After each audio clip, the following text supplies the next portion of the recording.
Weather update tayo mga kapatid. Patuloy nga ang paglakas nitong bagyong Opong habang binabaybay itong eastern section ng ating bansa. Sa kasalukuyan, ito po ay umakyat na sa severe tropical storm category na may taglay na lakas na hangin na umaabot sa 95 kilometers per hour malapit sa kanyang gitna at kung minsan may mga pagbugsong umaabot sa 115 kilometers per hour. Kumabig na po ito pataas at kumikilos na pa west-northwest sa bilis na 20 kilometers per hour. Tinutumbok nga itong direksyon ng Eastern Visayas at Bicol region.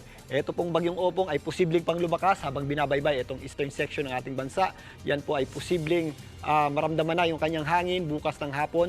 Dito po sa Eastern Visayas magsisimula po yan at yung kanyang hangin man ay mararamdaman din dito sa Bicol region mula bukas ng hapon hanggang Friday ng gabi. Pinakamararamdaman natin yung pinakamalalakas na hangin ng bagyong Opong sa pagtawid niyan. Sa Biyernes dito po sa area ng Bicol region, tatawid ng Calabarzon at lalabas dito sa may West Philippine Sea. Buong maghapon na po yan ng Biyernes hanggang sa Sabado. At kung mapapansin nyo, meron tayong area na may cone of probability or area of uncertainty. So, posible pa pong bumaba or umakyat yan ng bahagya at maapektuhan po nitong bagyong Opong ang Metro Manila at ang karatig lugar nito. Maliban dyan, meron din pong hinihilang hangin niya sa itaas na kung saan mararamdaman din po yung ating mga hangin dito sa itaas na bahagi ng ating bansa, particularly eastern section ng Northern Luzon at Central Luzon at yung ating habagat naman dito sa ibaba.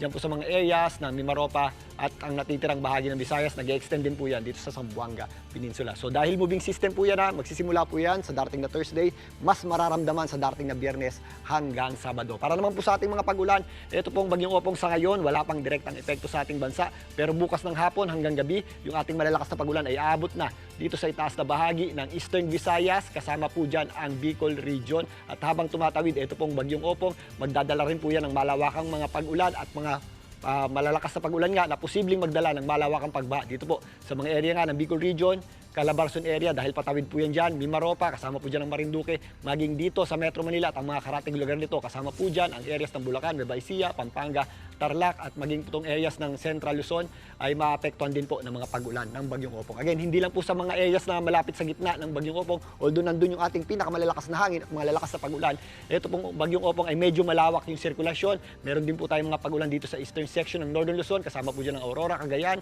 Isabela, maging dito sa Quirino, yan po ay sa darating na Biyernes hanggang Sabado. Kasama na rin po dyan ang areas ng Mimaropa, Western Visayas at ito pong areas ng Zamboanga Peninsula. Yan naman po ay sa darating na Biyernes din hanggang Sabado dahil naman po sa epekto ng habagat o southwest monsoon. Sa kasalukuyan, dito po sa Metro Manila, yung nagpapaulan po sa atin ay epekto pa ng habagat. Bukas, mababawasan po ang epekto niyan.